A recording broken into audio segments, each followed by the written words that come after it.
In the 90s, all it took was one demo for RCA exec Kenny Ortiz to take on three sisters with killer voices, SWV. I heard their sound, I heard their voices, and I'm like, whoa, I thought they were incredible, and it was exactly what I was looking for. He liked what he heard, and he called us in.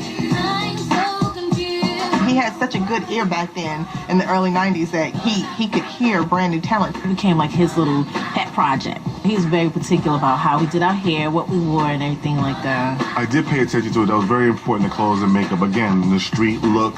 And yes, we wanted to have glamour as well, so we tried to mix it up. Coko, from the 90s R&B hit machine SWV, was another leading lady with both star quality and a killer voice. You've been wondering how you can bring it back. Coco's voice was just very unique, to me.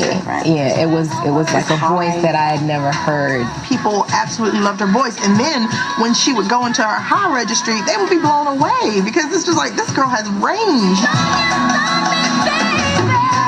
When we first came out, I didn't understand, I guess, how powerful my voice was at the time. I didn't hear what everybody else was hearing. Everybody's like, oh, you can really sing. I didn't hear that. The request for Lelee and I to start to sing more probably started to come in the middle of that first album. But, you know, the formula had already been set. Coko was the lead singer, so you can't really go too far away from what got you your success. After you have enough people tell you that you are the best and the greatest, you might be inhuman if you're not affected by that. And it starts to shape the people within a group. You're like with these girls in your group more than you with your family, you know, and after a while, you start getting on each other's nerves. She's a bitch when I do my thing. Women in general are very emotional, and there's always going to be conflict. People feel like groups are supposed to be together till the day they die, but there's things that happen where it makes it really, really hard to continue. As internal conflicts mount, it's inevitable. The girls begin dreaming of life outside the group if they haven't already. But I want some Timberlands done. But when the breakout star wants to go it alone, that usually leaves the rest of the group in a bad way. Most of the groups are so built upon the image of one person that when that person is gone, it just sort of all folds and goes away.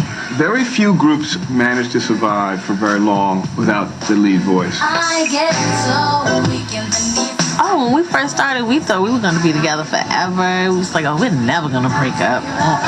Not SWV. We got a surprise. Coko was the lead singer of the group. There was no doubt about it. And she was getting a lot of the attention. So when you have that, all the attention going into maybe one person, there's going to be some level of discourse. As time started going on, I didn't feel appreciated and just began to take a toll. And we just basically started hating each other.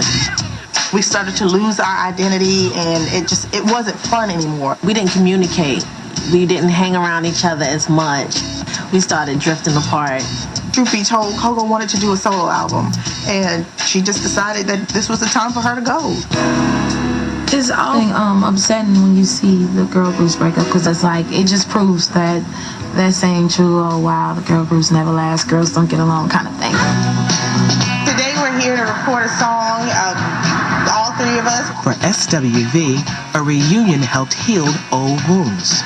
We got back together and we're living our dream again. I feel like I'm in a place now where I've been able to just, get over and forgive the girls for what I think they may have done to me, and they've forgiven me for what I may have done to them. We all realize that we're much better together than we are apart. Can it stay while your love it makes